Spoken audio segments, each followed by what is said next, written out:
ये धरती पर जिन्होंने कष्ट झेले हैं उनमें निखार आया। थोड़ी थोड़ी परेशानियों पर हिलिए मत, परेशान मत होइए। शरीर को थोड़ा मेहनती बनाइए, शरीर से काम लीजिए। वृक्ष पूजे जाते हैं, लोगों के काम आते हैं। नदियाँ पूजी जाती हैं इसलिए क्योंकि वो लोगों के काम आती हैं। और हम लोग 60, 70, 80 किलो, 100 किलो, बहुतों का तो 125 किलो वजन होता है। ऐसे उसको ऐसे ही ढोते हुए घूम रहे हैं जिसका कोई भी मतलब नहीं है। श्रीमद् भगवद गीता में तप का अर्थ है संसार से अपनी इंद्रियों को खींचकर भगवान के साथ जोड़िए। तप के द्वारा पाप जलते हैं। बहुत बड़ा निखार चल के आता है। 8 दिन में, 15 दिन में, महीने में एक बार कोई न कोई व्रत कीजिए। जो भी आपसे हो सो कीजिए। तो व्रत से नित्य के अपराध समाप्त होते हैं जो अनजान में हुए हैं। जप करने का अभ्यास डालिए, जप के बिना बिल्कुल मत रहिए। भोर में थोड़ा सा इतना समय से जागिए कि आपके पूजा पाठ करने से आपके दिन के कार्यों का सिस्टम गड़बड़ ना हो। लेट जागोगे तो पूजा ही में बैठे रहोगे तो दिन भर के काम कैसे करोगे। इसलिए थोड़ा सा जल्दी जागिए। एक सुरक्षित और स्वस्थ जीवन जीना चाहते हो तो ये आदत डालिए, भोर में थोड़ा जल्दी जागिए। 3 बजे पंखा बंद कर दीजिए, कूलर बंद कर दीजिए, तो 5 बजे के बाद तुम सो ही नहीं पाओगे। गर्मी लगेगी, मच्छर काटेंगे, खड़े हो जाओगे। किसी न किसी प्रकार से भोर में जल्दी से जागने की आदत डालिए। मैं उस महापुरुष की बात कर रहा हूँ, गंगा माँ के प्रति उसकी भारी श्रद्धा है और थोड़े ही समय में ये एक बहुत बड़ा धनुर्धर बन गया। उन्हीं दिनों में इन्होंने अपने कानों से सुना कि भगवान परशुराम बहुत बड़ा दान कर रहे हैं। वो भूमि का दान कर रहे हैं, वस्तुओं का दान कर रहे हैं। क्यों नहीं उनके पास पहुंच करके मैं भी उनसे कुछ प्राप्त कर लूं। ये सब कथा पहली बार आप सुनेंगे, सुनिए। तो भरद्वाज पुत्र गुरु द्रोणाचार्य भगवान परशुराम जी के पास में पहुंचे, चरणों में वंदन प्रणाम किया और कहा कि हे गुरुवर, मैं आपसे कुछ मांगने के लिए आया हूँ, आप बताइए। तो भगवान परशुराम ने कहा कि हिरण्यम मम यस्वास्तम वसु किंचिदस्थितम। परशुराम जी बोले, तपोधन, मेरे पास यहाँ जो भी कुछ सोना, जमीन, जो भी कुछ था वो सब मैंने बांट दिया। धरती मैंने महात्मा कश्यप को दे दी, लोग मुझसे लेकर के चले गए। अब मेरे पास 2 ही चीज़ें रह गई हैं। अब देख लो, तुम चुनाव कर लो कि दोनों ही चाहते हो कि दोनों में से एक चाहते हो। द्रोणाचार्य जी ने कहा, गुरुदेव क्या है आपके पास? दोनों ने कहा, एक मेरे पास प्राण है मेरे, और एक मेरे पास मेरे धनुष बाण है, मेरे पास आयुध है, मेरे पास ब्रह्मास्त्र है। अब तुम देख लो, तुम दोनों में से कौन सा चुनाव करते हो। तो द्रोणाचार्य ने कहा, हे गुरुवर, मुझे प्राण नहीं चाहिए, मुझे आपके ब्रह्मास्त्र चाहिए, आयुध चाहिए। भगवान परशुराम जी ने प्रसन्नता पूर्वक ये सब चीज़ें दे दी। देखो कथा कहती है, आप नहीं दे सकते हैं, मना कर दीजिए, लेकिन रो रो करके मत दीजिए, अति प्रसन्न होकर के दीजिए। दधीची ने अपनी हड्डियां मुस्कुराते हुए दी, बर्बरी जी ने अपना मस्तिष्क मुस्कुराते हुए दिया। और दान वही लगता है जो खुशी से दिया जाए, प्रसन्नता पूर्वक दिया जाए। भगवान परशुराम से यदि वो प्राण भी मांगते तो द्रोणाचार्य जी को अपने प्राण दे देते।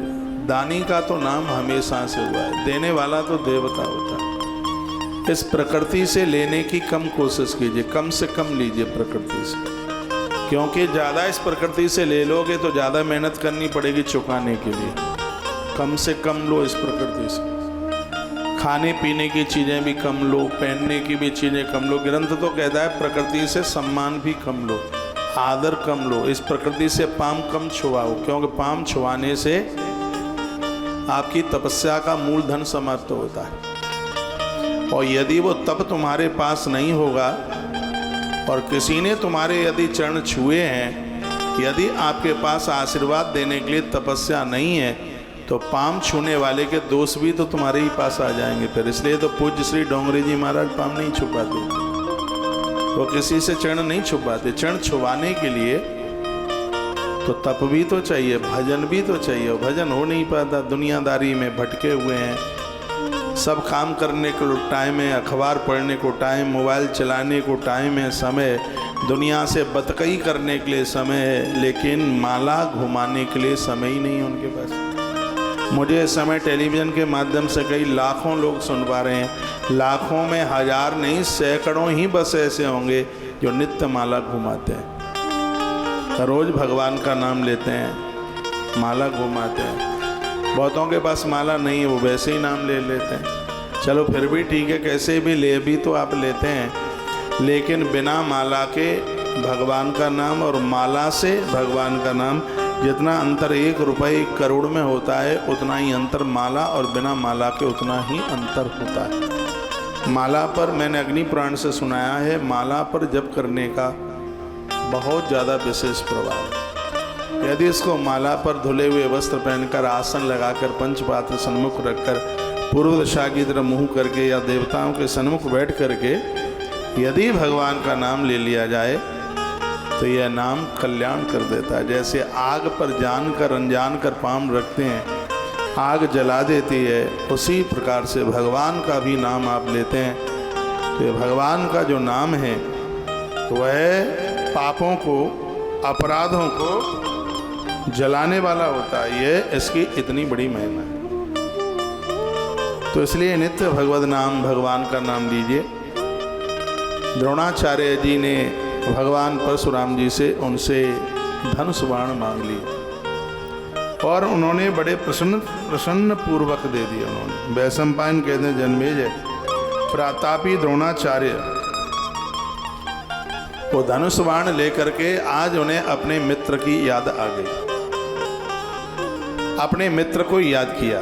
तो याद इसलिए किया कि उन्हीं दिनों में कृपाचार्य जी ने अपनी बहन का, अपनी भगनी का विवाह द्रोणाचार्य जी के साथ कर दिया, जो सरकंडों के बीच में पैदा हुई थी महात्मा शरद्वान से। एक बेटा एक बेटी, तो बेटी का नाम कृपी रखा गया था।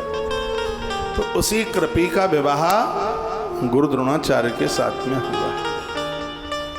समय आने पर इन दोनों के माध्यम से एक संतान ने जन्म लिया और जन्म लेते ही उस बालक ने घोड़े की हिनहिनाहट की आवाज करी।